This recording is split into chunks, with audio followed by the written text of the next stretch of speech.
At 7:50 p.m. on March 27, 1999, Lieutenant Colonel Dale Zelko climbed into the cockpit of F-117, a Nighthawk serial number 82-0806 at Aviano Air Base in northern Italy. The aircraft was named Something Wicked, painted on the weapon bay doors, Shakespeare reference.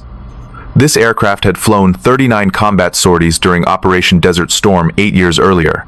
0 battle damage, 0 losses. Tonight would be different. Zelko was 35 years old. Born November 30th, 1963, graduated from the Air Force Academy in 1986. Desert Storm veteran. Assigned to the 8th Fighter Squadron, 49th Fighter Wing, Holloman Air Force Base, New Mexico. This was his 5th combat sortie of Operation Allied Force, NATO's bombing campaign against Yugoslavia. The target was a command and control facility near Belgrade, Yugoslav capital, 350 miles northeast of Aviano. The facility coordinated air defense operations across Serbia. Taking it out would degrade their ability to coordinate SAM sites and early warning radars. Zelko's call sign was Vega 31. He was carrying 2 GBU-27 Paveway 3 laser-guided bombs, 2,000 pounds each, designed to penetrate hardened bunkers. The F-117 was optimized for precision strikes against high-value targets deep in enemy territory. The F-117 Nighthawk was 65 feet long, wingspan 43 feet, 2 General Electric F-404F 1D2 turbofan engines, 10,800 pounds of thrust each. Maximum speed, 623 miles per hour. Subsonic. The aircraft was not designed for speed or maneuverability. It was designed to be invisible. Radar cross-section smaller than a steel ball bearing. Faceted surfaces deflecting radar energy away from the emitter. Radar-absorbent material coating the airframe. Internal weapons bay, no external hardpoints, everything designed to minimize radar signature. The F-117 had been operational since 1983, 16 years. In that time, it had flown thousands of combat sorties. Iraq, Panama, Kosovo, 0 losses to enemy fire. The aircraft was considered invulnerable. Pilots called it the Ghost, because enemy radars couldn't see it. But Zelko had a bad feeling about this mission. He'd felt it all day, a sense of dread. Something wasn't right. The weather was terrible. Thunderstorms over the Adriatic Sea, low clouds, poor visibility. The EA-6B Prowlers were grounded, electronic warfare aircraft that jammed enemy radars.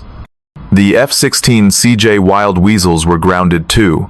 Suppression of enemy air defenses aircraft, armed with AGM-88 HARM anti-radiation missiles, designed to destroy SAM sites. Normally, the F-117 seconds flew with support.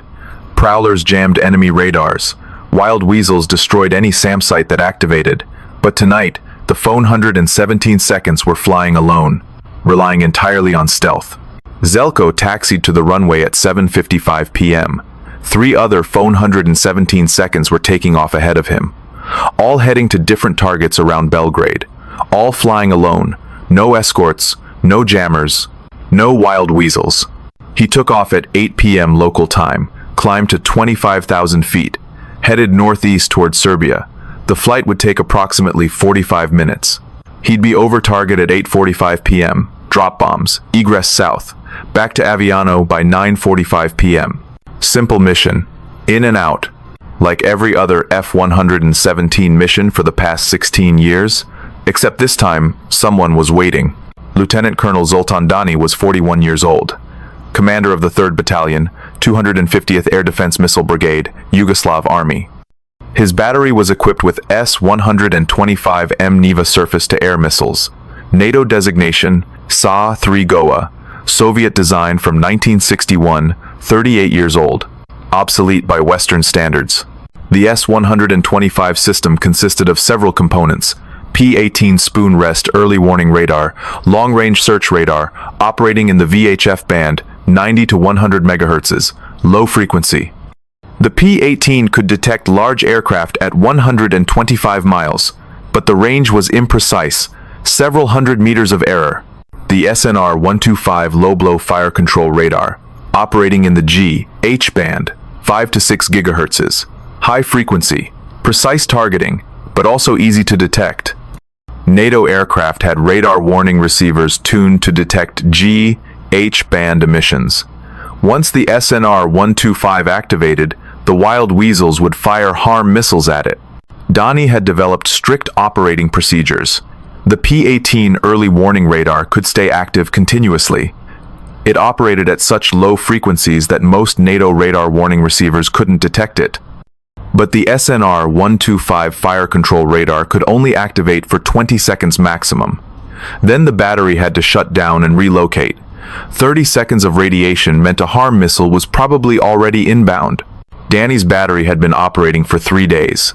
March 24th through March 27th, they'd relocated 16 times in 3 days, never staying in one position more than 4 hours. They traveled at night, set up in pre-surveyed positions, camouflaged the vehicles, waited. Other Yugoslav SAM batteries had been destroyed. Units that stayed active too long, units that forgot to relocate. NATO had fired over 100 harm missiles in the first 3 days. Dozens of Yugoslav radars destroyed, but Dani's battery survived, because they followed the rules, 20 seconds maximum, then relocate. On March 27th, Dani received intelligence from Yugoslav spies in Italy. The EA-6B Prowlers were grounded due to weather. The F-16CJ Wild Weasels were grounded too. F-117 seconds would be flying tonight without support. This was the opportunity Dani had been waiting for. At 7:05 p.m., Dani's P-18 radar malfunctioned. Vacuum tube failure. The radar went offline. The technicians worked frantically to replace the tube. At 7:50 p.m., the P-18 came back online. Dani tuned it to the lowest possible frequency, 90 megahertzes. He hoped the longer wavelengths would reflect off the internal structures of stealth aircraft, making them visible despite their radar-absorbent coatings. At 8:40 p.m., the P-18 detected 4 contacts, range 25 miles, heading northeast toward Belgrade, slow-moving, subsonic. Altitude approximately 20,000 feet. The contacts were faint, barely visible on the scope, but they were there. F-117 seconds. Dani ordered his crew to prepare for engagement. The SNR-125 fire control radar remained offline, waiting. The P-18 tracked the contacts as they approached. Dani was violating his own rules. Normally, he'd activate the fire control radar, attempt lock, and if unsuccessful, immediately relocate. But tonight was different. The Prowlers were grounded. The Wild Weasels were grounded. He could take more risk. At 8:42 p.m., Dani activated the SNR-125. The fire control radar swept the sky, searching for the F-117 seconds. Nothing. The radar couldn't acquire a lock. The stealth technology was working. After 18 seconds, Dani shut down the radar. He didn't relocate. He waited. 2 minutes later, at 8:44 p.m., he activated the SNR-125 again. Second attempt. The radar swept the sky. Still, nothing. No lock. After 20 seconds, Dani shut down again. Still didn't relocate. His crew was nervous. They'd been radiating for 38 seconds total, far beyond the safe limit. But Dani had one more idea. Zelko was approaching his target. He could see Belgrade below. City lights. He was at 19,000 feet. Airspeed 520 knots. The target coordinates were loaded into the navigation system. The GBU-27 bombs were armed. Laser designator ready. At 8:45 p.m., Zelko opened the weapon bay doors. The hydraulic actuators lowered the doors. The bombs were exposed to the airstream. The laser designator painted the target. Zelko centered the crosshairs. Pressed the release button. 2 GBU-27 bombs dropped from the internal bay. They fell for 8 seconds. The laser seeker heads tracked the reflected laser energy. The bombs guided toward the target. Direct hits. Secondary explosions. The facility was destroyed. Zelko closed the weapon bay doors. Mission complete. He banked left, heading southwest. Egress route back to Aviano. That's when Dani activated the SNR-125 for the 3rd time. The weapon bay doors had been open for 4 seconds. During those 4 seconds, the F-117's radar cross-section increased dramatically. From the size of a ball bearing to the size of a small aircraft. The SNR-125 fire control radar locked onto something wicked at a range of 8 miles. Lieutenant Colonel Dorde Aničić was the missile operator. He saw the lock indication on his display. Solid tone in his headset. He had maybe 10 seconds before the F-117's radar cross-section decreased again. He selected two V-601M missiles. The launch rails elevated to 45 degrees. He pressed the fire button twice. Two missiles launched from the quadruple launcher. Two-stage solid-fuel rockets. The first stage burned for 2.2 seconds, accelerated the missile to Mach 2. The second stage ignited. Burned for 15 seconds, accelerated the missile to Mach 3.5. The semi-active radar homing seeker tracked the reflected energy from the SNR-125. The missiles adjusted course, homing on the target. Zelko's radar warning receiver started screaming, "Missile launch warning." He looked down. Through the clouds below, he saw two bright dots rising toward him. Orange flame, white smoke trails. Moving fast. He tried to maneuver. The F-117 wasn't designed for evasive action. No chaff, no flares, no electronic countermeasures, just stealth. And right now, with the bomb bay doors recently closed, the stealth wasn't working. The first missile passed within 50 feet of the aircraft. Close enough to shake the airframe, but it didn't detonate. Possible malfunction, or the proximity fuse didn't trigger. The second missile detonated 30 feet from the left wing. Proximity fuse, 154-pound warhead, high explosive, continuous rod fragmentation. The warhead produced 4,500 metal fragments, traveling at 8,000 feet per second. The fragments shredded the left wing. Hydraulic lines severed, flight control surfaces destroyed. The left aileron and left elevator were gone. The F-117 rolled left and entered an inverted flat spin. Zelko was subjected to 7 Gs, pinned to his seat. The aircraft was tumbling, spinning, inverted. He could see the ground through the canopy, then the sky, then the ground again. The master caution panel was lit up, every system failing.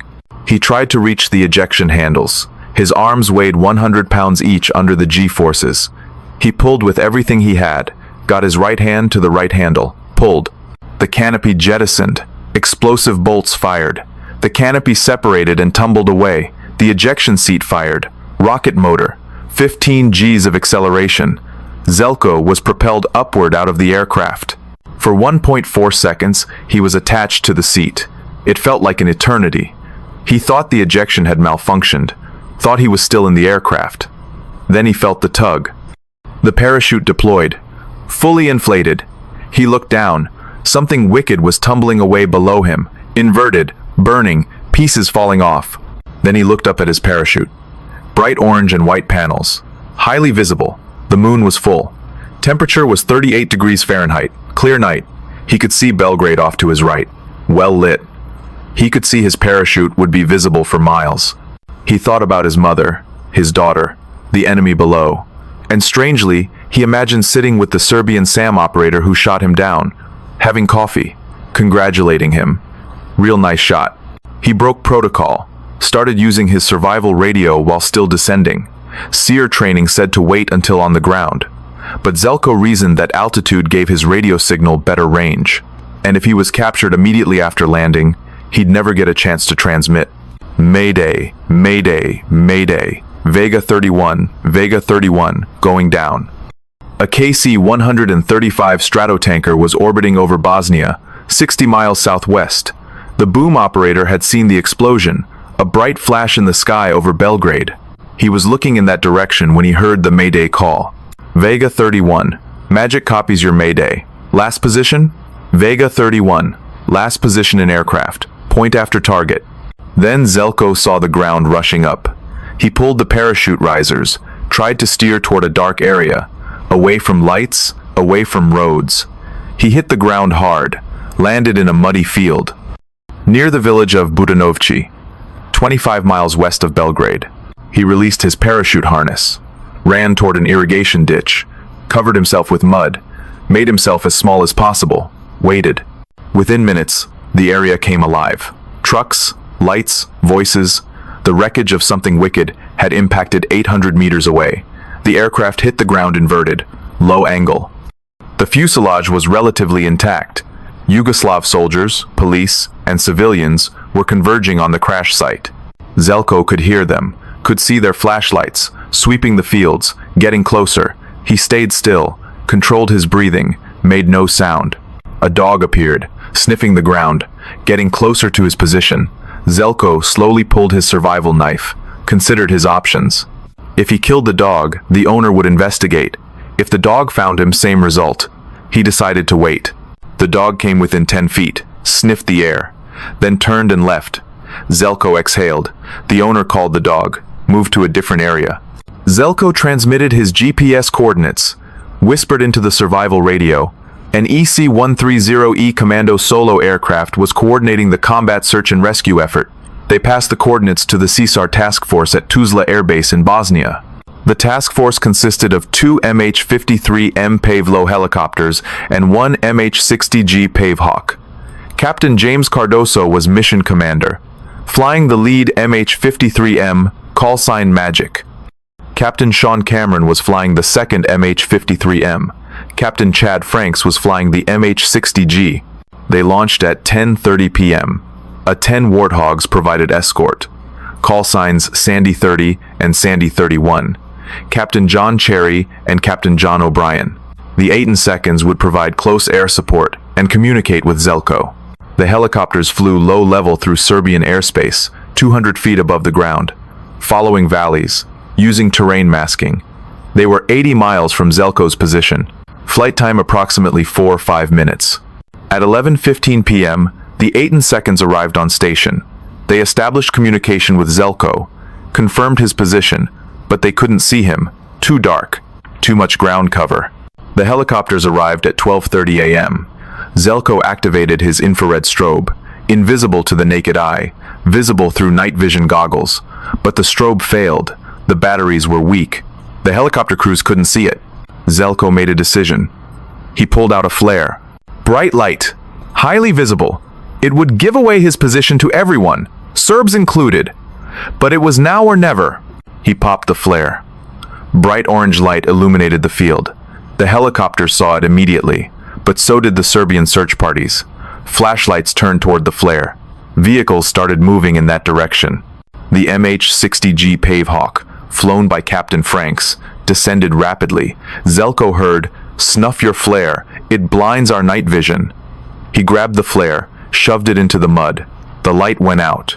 The Pavehawk landed 20 feet from his position. Rotor wash blasting dirt and mud everywhere. Staff Sergeant Eric Giacchino and Senior Airman John Jordan jumped out. Para-rescuemen, they grabbed Zelko, pulled him toward the helicopter. "How are you feeling, sir?" "Great. Now let's get out of here." They were airborne 15 seconds later. Serbian search parties reached the landing site 30 seconds after takeoff. Too late. The helicopter climbed to 500 feet, headed southwest, full throttle. The Serbs fired small arms at them, AK-47 rounds. The helicopter took no hits. They crossed into Bosnian airspace at 1:05 a.m. Safe. The entire evasion lasted 8 hours. From ejection at 8:46 p.m. to rescue at 12:46 a.m., Zelko was back at Tuzla at 1:30 a.m. He was flown to Aviano on an MC-130P Combat Shadow later that morning. Something wicked, serial number 82 to 0806, impacted Yugoslav soil inverted. The forward fuselage was intact. The cockpit section survived. The wings were destroyed. The tail section separated. Yugoslav forces secured the wreckage within an hour. They invited Russian and Chinese military officials to examine it. The Russians arrived within days. They studied the radar-absorbent coatings, the faceted surfaces, the internal structure. The technology would later contribute to the development of the Sukhoi Su-57 and the Tupolev Pak-Da. Chinese agents scoured the area, buying fragments from local farmers, small pieces, circuit boards, antenna components. The technology would contribute to the Chengdu J-20. Zoltán Dani kept the titanium engine exhaust as a souvenir. Still has it today, in his garage. He also dismantled his S-125 battery and relocated within 10 minutes of firing. NATO sent F-15E Strike Eagles to destroy the wreckage. But by the time they arrived, CNN was broadcasting live from the crash site. Civilians everywhere. NATO aborted the mission. Parts of something wicked are now on display at the Museum of Aviation in Belgrade. The cockpit canopy, sections of the wing, the landing gear, a piece of the fuselage with something wicked painted on it. The F-117 continued flying throughout Operation Allied Force, 59 production aircraft, 58 still operational. They flew 743 combat sorties during the campaign. 0 additional losses. The F-117 was officially retired in April 2008. The fleet was placed in Type 1000 storage at Tonopah Test Range in Nevada, climate-controlled hangars. Preserved. Some have been spotted flying since retirement. Test missions, classified programs. In 2011, Zoltán Dani's son Attila was watching a documentary about his father. A segment about Dale Zelko appeared. Attila suggested his father reach out to Zelko. Dani contacted the U.S. Air Force, requested a meeting. Zelko's response was immediate. Yes, absolutely. They met in 2011. 12 years after the incident, they shook hands, talked for hours, about the mission, about the tactics, about what each was thinking during those critical seconds. Dani explained his strategy. The low-frequency P-18 radar, the risk of activating the fire control radar 3 times, the intelligence about grounded prowlers and wild weasels, the window of opportunity when the bomb bay doors opened. Zelko explained his perspective, the bad feeling before the mission, the moment he saw the missiles rising, the ejection, the 8 hours on the ground, the rescue. They became friends. Met several times over the following years. Appeared together in a documentary called The Second Meeting. Both men expressing mutual respect, professional admiration, no animosity. Dani later opened a bakery in his hometown of Skorenovac, Serbia. Retired from the military. Lives a quiet life. Still keeps the titanium exhaust in his garage. Zelko retired from the Air Force. Lives in the United States. Still flies. Still thinks about that night in March 1999. The shootdown remains the only combat loss of an F-117 Nighthawk. The only stealth aircraft ever shot down in combat.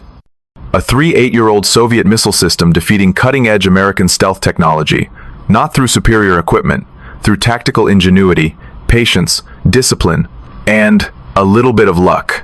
Dani later said, "When it hit, it felt very good, like scoring the winning goal in a football match." Zelko later said, "I had huge respect for him and the Serbian people." The lesson was clear. Stealth technology isn't invincibility. It's an advantage, an edge, but not a guarantee. Overconfidence in technology leads to mistakes, predictable flight paths, lack of escort support, complacency. Something wicked flew the same route 3 nights in a row. Same ingress path, same target area, same egress route. Dani noticed. He positioned his battery accordingly. When the opportunity came, he took it. 1 shot, 1 kill. The impossible made possible. The ghost became visible, and the invisible aircraft fell from the sky.